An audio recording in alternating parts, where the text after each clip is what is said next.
Welcome and thank you for watching today. It's been quite a while since the last time that we've posted a video. November has kept us busy and we've had a lot of things going on. I want to share some very exciting news with you and let you in on a little secret before it goes live. We've been conducting some studies and been doing quite a lot of training and a lot of learning. It's been an amazing learning curve, but a Ree-Seek will soon be launching the Ree-Seek Revolution, which contains a lot of training and thought-provoking ideas that therapy doesn't necessarily touch on. I've been spending time taking a deep dive into what are the important things that we overlook on a day-to-day basis, and more so understanding the human need. From a behavioral perspective, we have so many different kind of people that we deal with on a daily basis. We've been helping some companies develop strategies in terms of the business development and product enhancements, which I am very excited about. On NDA at the moment, so I can't share too much about that, but it's really focused on what the customer actually needs and what is missing in businesses today. Instead of relying on artificial intelligence to constantly tell you what you want, it actually hones into the human behavior and the mammalian side of your brain. It's very exciting. It's intriguing. Some of the stuff that we've been able to develop, the companies we've been working with and exploring these things, very excited to share it with you because on this channel, you'll be getting a lot of those things for free. Obviously, it won't be the comprehensive version, but some of those things that we can apply daily. And hopefully by February, March next year, we are actually going to be doing online courses and in-personal coaching and development around understanding the social needs, understanding your own needs, healing from trauma, helping you through depressive episodes, etc.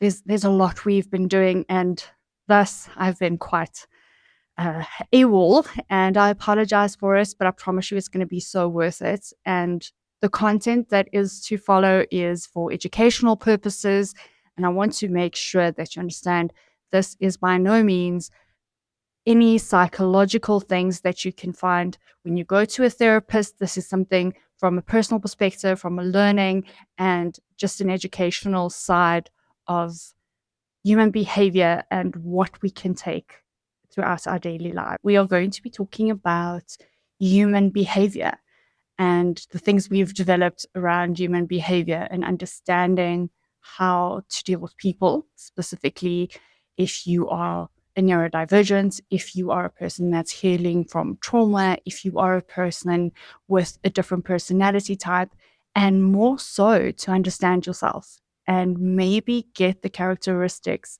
and some of the things that you didn't know your personality held. So sit tight and enjoy this episode with me. It's going to be very thought-provoking, and I sincerely hope you enjoy it.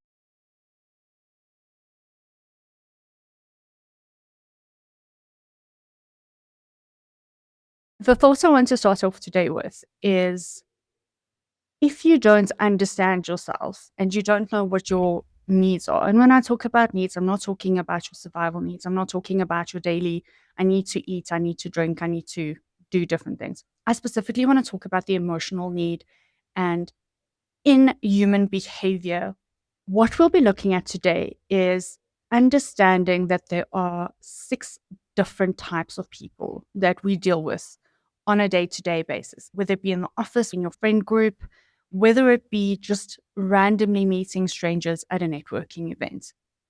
And today I want to help you to start identifying people and really reading a room to help you analyze and also not be manipulated as easily.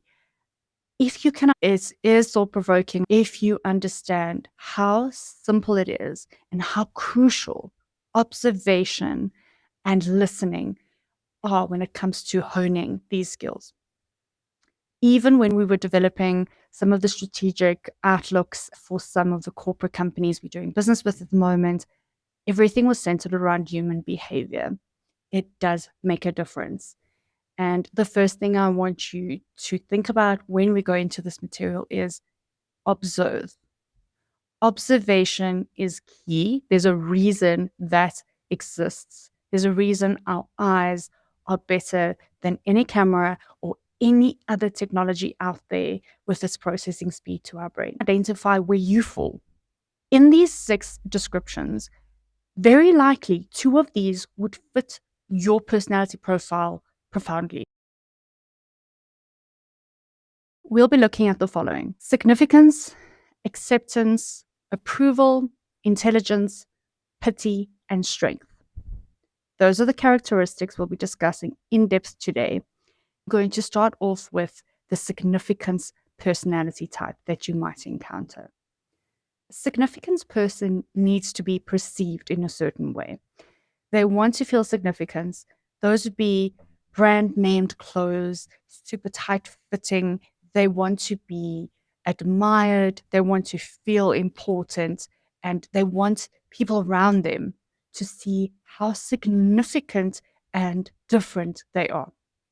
If you have a conversation with them, things such as their roles, their duties, their responsibilities, what they drive, what kind of phone they have, a lot of materialistical things or status and ego driven things would be there. And it's not necessarily a bad thing. Significance really comes from a perspective of this is what also drives you.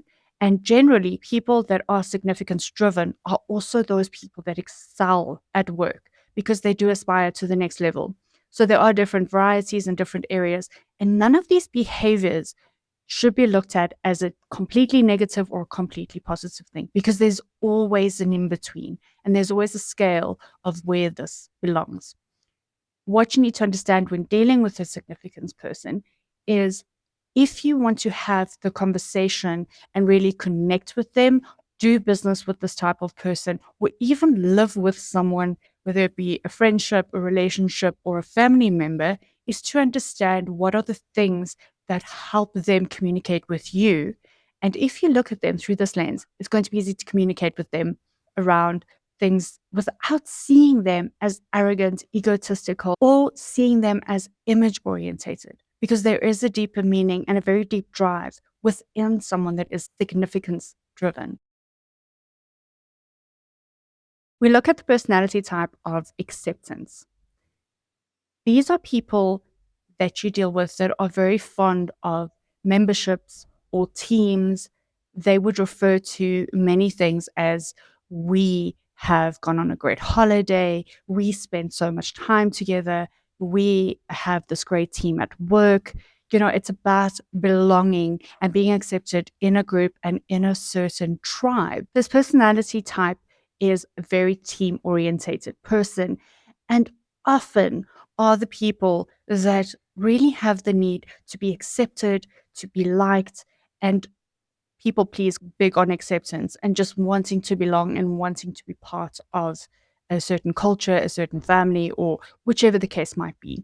This is quite a deep psychological root just to be accepted socially. And it is a human requirement and a human need to be accepted. Then we focus on the approval personality type. This is quite a unique individual, and this is a person that really needs your approval when they are going to do something.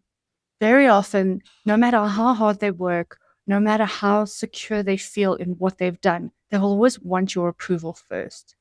This could be an indecisive personality type. It would be someone that seeks your approval before doing something.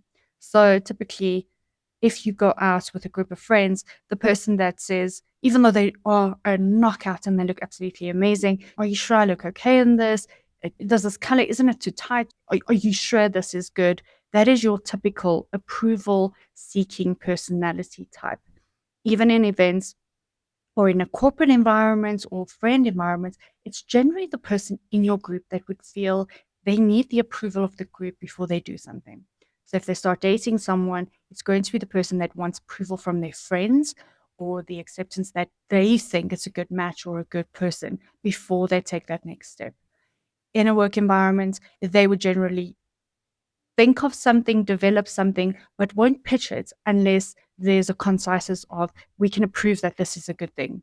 They don't have that personality type that feels I'm very confident in who I am and the decisions I make.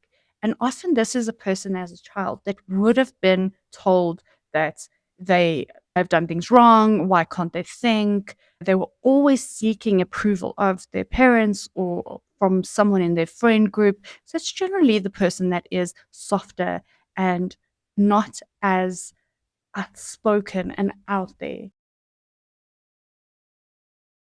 Some of my favorite people, absolutely favorite people. And these are our intelligence based group types. These are the kind of personality types that would tell you where they went to school, what their highest qualification is, overachievers, someone that would talk to you about the papers that they've reviewed, what societies they belong to, if they had cum laude within their degrees, if they have a PhD. And very often we find some neurodivergence in this sector because they don't necessarily have all the emotional intelligence that society would want, but the significance in their intelligence is a really big part.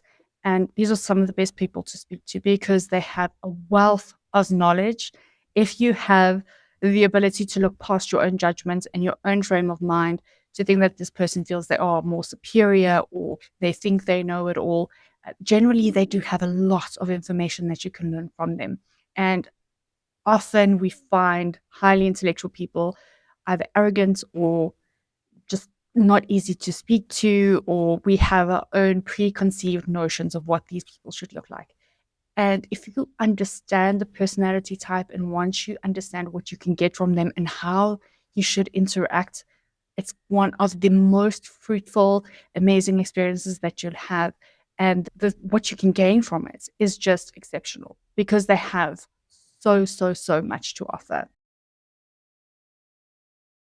Okay, so this next one is probably one of the hardest personality types that I struggle to get on with, and the toughest personality group to deal with, and that would be your pity person. So I've always experienced this in my points of view and through my lenses as a person that just always wants to complain and always wants to be the victim, and you need to feel sorry for them because of what they've been through. And they don't actually want you to solve their problems, they just want you to listen about what they've been through. So it is a hard personality type for me to listen to. And in my own shortcomings, this is something that we've been trying to build on. These are typically people that often fall ill or they'll be ill very often.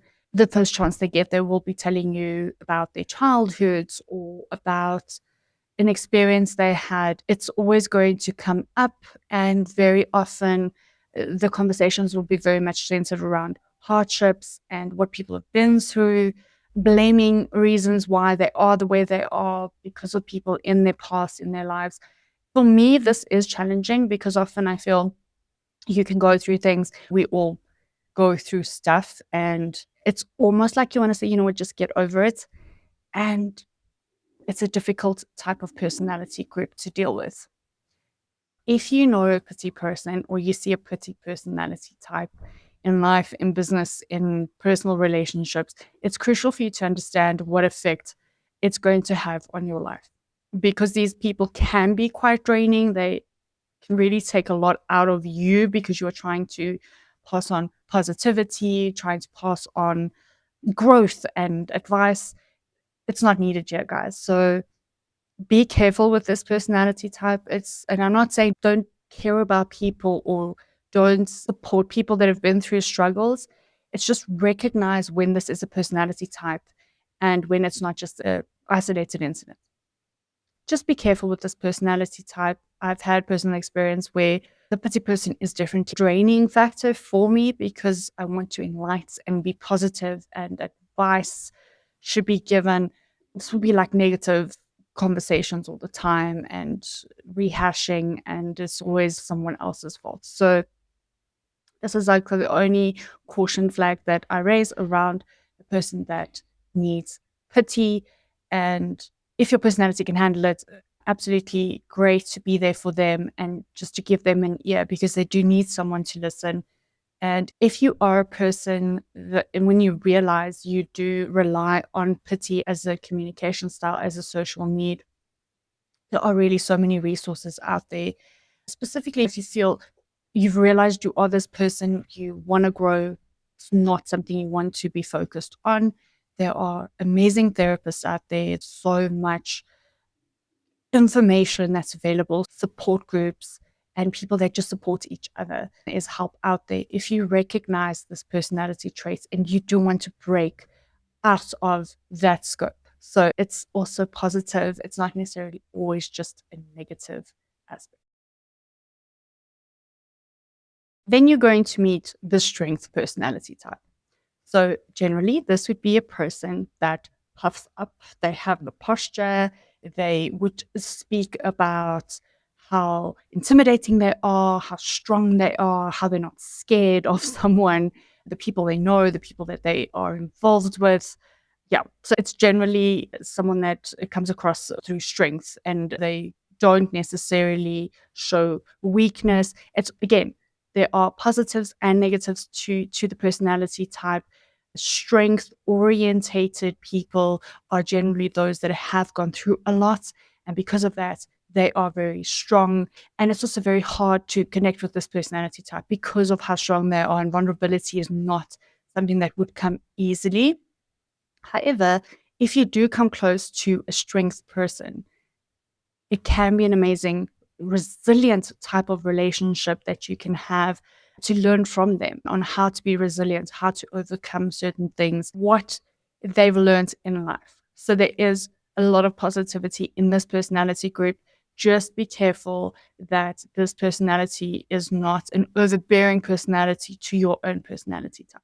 Look, if you go through this list, we all have some elements of this, or we should. Socially, these are things that are present in our daily lives. Two of these will be a lot more visible, something that you can identify with. And trust me, it's hard to identify your own personality type.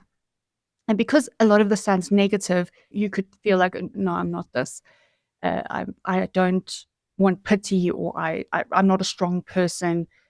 These are not necessarily negative. It's just important to understand where this stems from. The key takeaway that I want you to have is many of these groups were formed from a childhood experience or formed from life experiences that people have been through. So there is a young adolescent mind that is driven by these things.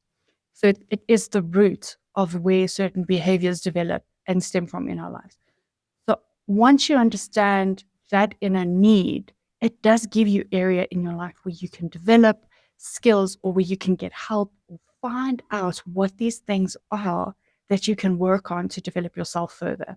And when we go into the training, it's an absolutely immersive experience where you get to experience it through your own eyes, through your own beliefs, and expand the way you've always looked at things in a general perspective from your eyes and your experiences, but getting a bigger 360 view. I want to get into the fun side of this. As a human being, how we need connection, and there's a gap in communication. We can be quite harsh critics to each other when it comes to these personality types and behaviors.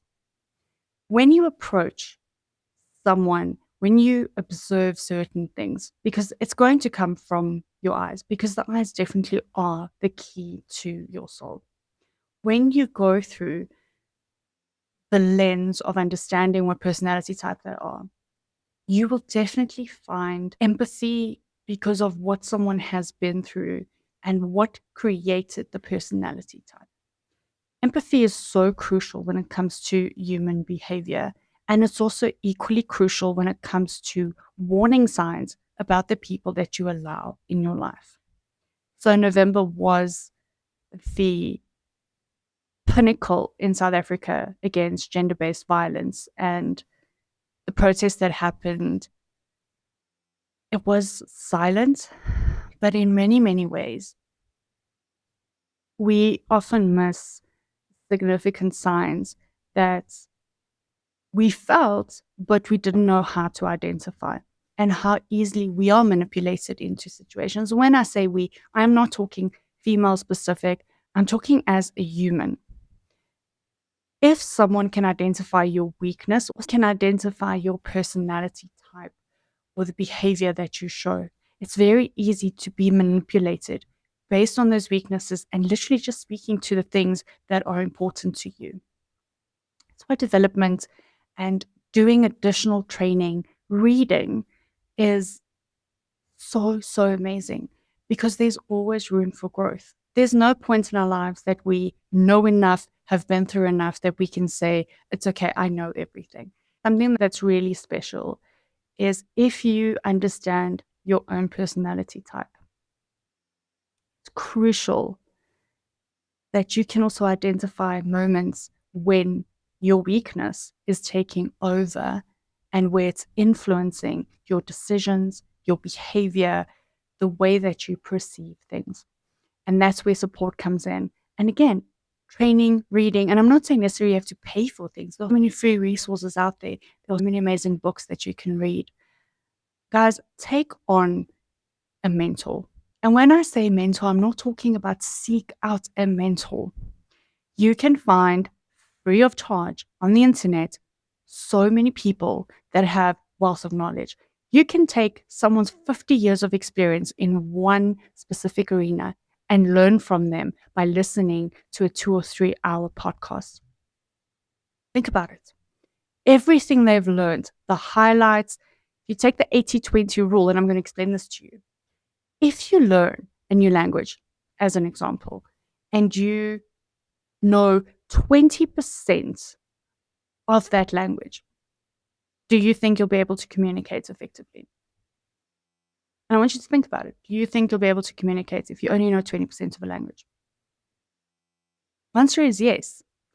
If you look at the 20% of the words within a new language that is used the most and have the crucial elements of you to communicate in that language, if you're traveling, think about the verses that you'll be using often. Think about the things that you would need to use whenever you are communicating in a different language. That is the fundamental 20% that will help you to engage. As more time you spend on the language, the more time you obviously communicate, you will be learning additional skills. But think about your personality, your behavioral type in the 80-20% range. 80% can be worked on, 20% needs to be understood. Okay.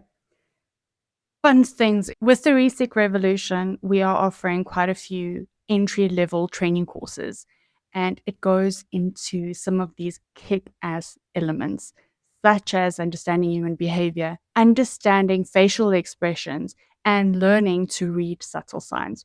We are going to be offering these, like I say, probably from February onwards. I am going to be leaking some information here and there just to give you some tips and highlights of what this is going to entail. Trust me, guys, it's so much fun. I had a blast developing the material, the people I've worked with. It's comprehensive and it's amazing to get the skill and hone it. Further to that, I wish I could give you more information around the strategy stuff, but if you need help developing certain strategies or a sales approach or figuring out what your way would be to do business development, you can reach out at any time. We are going to be posting certain things on our website very soon. So within the month of December, these elements will be available. So please reach out to us, contact us at any time if you need additional information.